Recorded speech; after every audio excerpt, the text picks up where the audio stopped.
నాపై మీరు చూపిస్తున్న ఆత్మీయత, ప్రేమ, గౌరవానికి నా కృతజ్ఞతలు.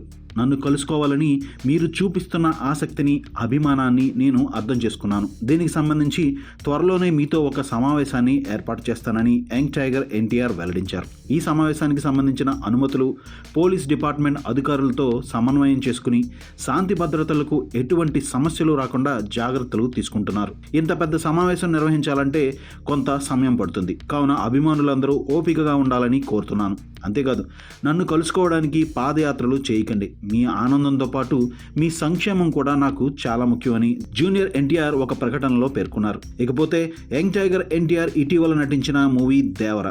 కొరటాల శివ దర్శకత్వంలో జాన్వీ కపూర్ యంగ్ టైగర్ ఎన్టీఆర్ కు జంటగా నటించిన సినిమా దేవర సూపర్ డూపర్ హిట్ అయింది. అయితే ఈ మూవీ ప్రమోషన్స్ లో ఎన్టీఆర్ అభిమానులను నేరుగా కలవలేదు. కనీసం దేవర చిత్రం విడుదల సమయంలో ప్రీ రిలీజ్ వేడుకను సైతం నిర్వహించలేదు. వాస్తవానికి ప్రీ రిలీజ్ ఈవెంట్ను అత్యంత ఘనంగా నిర్వహించాలని అభిమానులు భావించారు. కానీ అభిమానుల శ్రేయస్సును దృష్టిలో పెట్టుకుని చివరి నిమిషంలో దాన్ని రద్దు చేసుకున్నారు. ఎలాంటి ప్రీ రిలీజ్ ఈవెంట్ లేకుండానే సినిమా విడుదలైంది, సక్సెస్ కూడా అయింది. పోనీ సక్సెస్ మీట్ కూడా పెడతారని భావించారు, అది కూడా జరగలేదు. ఈ క్రమంలో యంగ్ టైగర్ ఎన్టీఆర్ అభిమానులు ఆయనను కలుసుకునేందుకు ప్రయత్నాలు చేస్తున్నారు. ఈ విషయం తెలుసుకున్న జూనియర్ ఎన్టీఆర్ ఎక్స్ వేదికగా స్పందించారు. కొంతమంది అభిమానులు తనను కలుసుకోవడానికి పాదయాత్రతో హైదరాబాద్కు వస్తున్న విషయం తెలుసుకుని వారికి కీలక విజ్ఞప్తి చేశారు.